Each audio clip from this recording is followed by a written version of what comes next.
Here's a good one. Was sex what you guys expected it to be? What's up, guys? How you doing? I'm Paul. I'm Morgan. And this is the Paul and Morgan Show. So today's video, Christians answer your sex questions. We let you all know on our Instagrams that we were gonna make this video, so you all sent in a good amount of questions. Some are pretty zesty. And this is more or less part 2. I'm not wearing my SpongeBob sweater in this video. I noticed I got some flack for it. You guys are covering a serious topic like sex and Paul's in a SpongeBob sweater. Oh, for goodness! For crying out loud! Part 1 is a great sex video as well. Make sure you watch that one. Link is below. But for now on this one, Morgan, are you ready? I'm ready! But first, if you're new here, make sure you subscribe. We make Christian advice videos on life, love, and dating to help you have hope. And be free. And if you've been here for a while and you've been subscribed and you really appreciate our ministry and what we're doing here on this channel, consider supporting us financially on Patreon. Go deeper with us over there. Become patrons. Link below. All right, our first question, and we're starting out with a big one. Does one of you want sex more than the other? How do you deal with that? So the answer is yes. I think it is yes. It may look different in different seasons. over the past 3 years, we've had to learn, and here's what we have kind of figured out. What we figured out. There can be different strategies for everybody, but ours. Because of our different desires for sex, we have set up a somewhat of a schedule. We actually heard a pastor say that him and his wife have like a sex schedule because it can be kind of hurtful to one of the parties if they feel like they're always initiating it and the other person doesn't want it as much. So coming up with kind of a routine, it might sound dumb or boring to some. We don't always stick to that, but it just helps us kind of find a groove. And it allows for our expectations to kind of not be too high, not be too low. And then, if spontaneously we decide to do something else, then that's fine. Yes. I would say to people who are married right now, who are like, oh my goodness, we cannot figure this out. He wants sex way more than I do, or she wants sex way less than I do, or way more, whatever it is, like, just sit down, and if you have to make a little bit of a schedule, just so you know, like, okay, I can expect Monday, Wednesday, Friday, I'm gonna have sex, and I just need to prepare my mind for that. You'll be good to go. Yeah. All right, next question. Why wouldn't you decide to have sex when you guys were engaged or just in love? We'll keep this answer shorter because we have hit on this in several of our physical boundaries video. The Bible says sex is to be in the confines of marriage. And we live by the Bible. We live by the Word of God. We're going to honor God with our bodies. And even though some might try to make a good excuse for why sex is totally okay to have just when you're in love with someone, we're going to wait. And also, you could be engaged to someone, you might not marry them. Sure. Like, engagements fall through, and so you just want to be extra careful. Like, until you are married, you need to be careful with what you are doing with that person. There could be a lot more said on that, but we're just going to stop there for this one.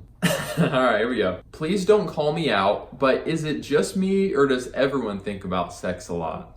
I love the honesty. You're not weird if you find your mind going to, I'm looking forward to sex. But if you are infatuated with it a lot before you're married, you may want to be like, why am I so infatuated with this? Is it because I'm listening to music that feeds those thoughts, movies, books, and you might want to pull back. But I do think there's a healthy, I'm excited about getting married and I'm excited about having sex, a healthy curiosity even. Yeah, it's okay to look forward to being in that stage of your life where you're married and you can have sex. It's okay.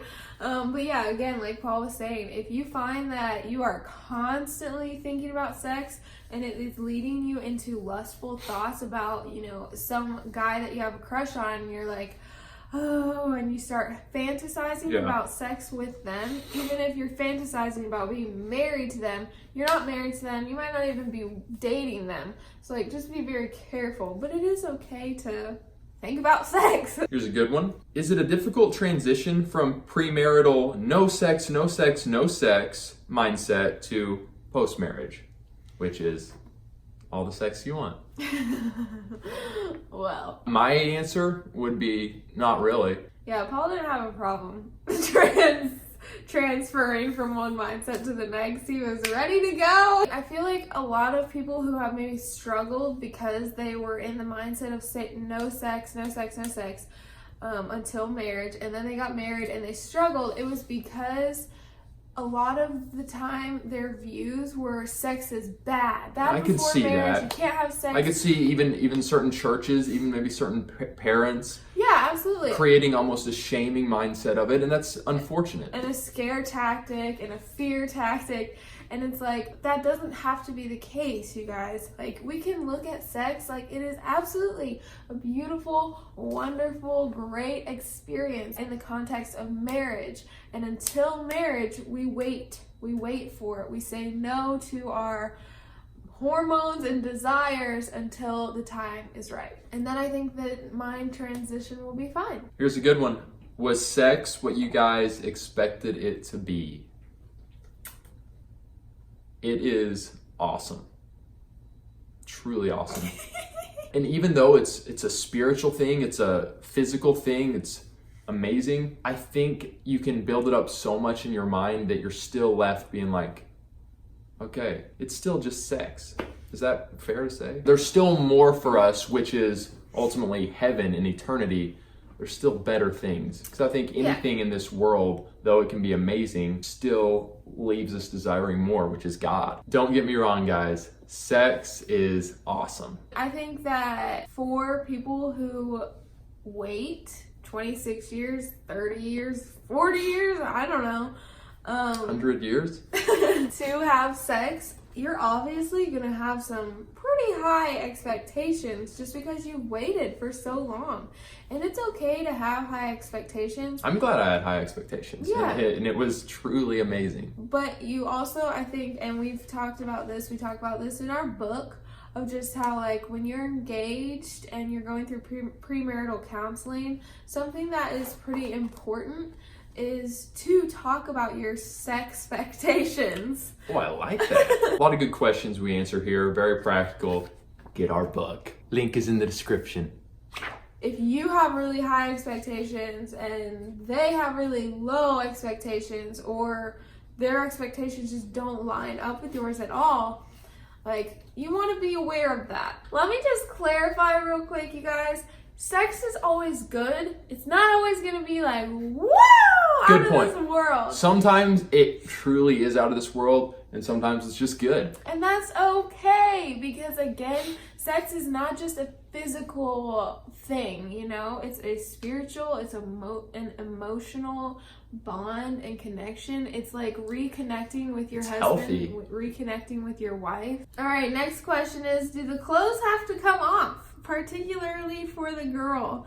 I'm self-conscious about my ladies. Oh, whoa, whoa. Okay, I'm not laughing at you, young woman who asked this question. But no, they don't have to come off. Like, do what you want to do. I mean, obviously, I think that when you're married, you know, you have the rest of your life to figure sex out and stuff. You might be uncomfortable with your body. Especially early on. Yeah, for sure, early on. I mean, it's a new experience. And so if you're a little bit uncomfortable, like, just voice that to your husband, to your wife, and, like, just work around that, you know? If they love you and they're gonna want to make sure that you're comfortable and enjoying yourself too. I just want to say, sex for each couple looks a little bit different. It's never gonna look the same. Don't stress, don't compare. Everyone's love life is a little bit different. As long as God is in the center of it and he's leading you both, like, it's gonna be fine. Also, don't be afraid to reach out and get help if things just don't seem to be going super great in the bedroom. If you feel like there's some serious dysfunction that you need to work through, don't keep it in and feel like, oh, this is just my lot in life, because there could be a fix. Guys, if we did not answer your question in this video, we've got a part 1. We'll link it below. We may have answered it there. Make sure you watch it. Comment below and let us know if you liked this video, if you want to see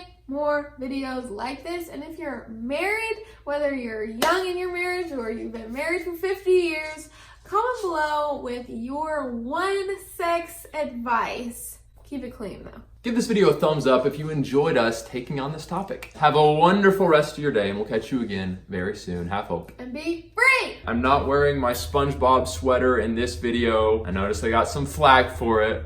You guys are covering a serious topic like sex, and Paul's in a SpongeBob sweater.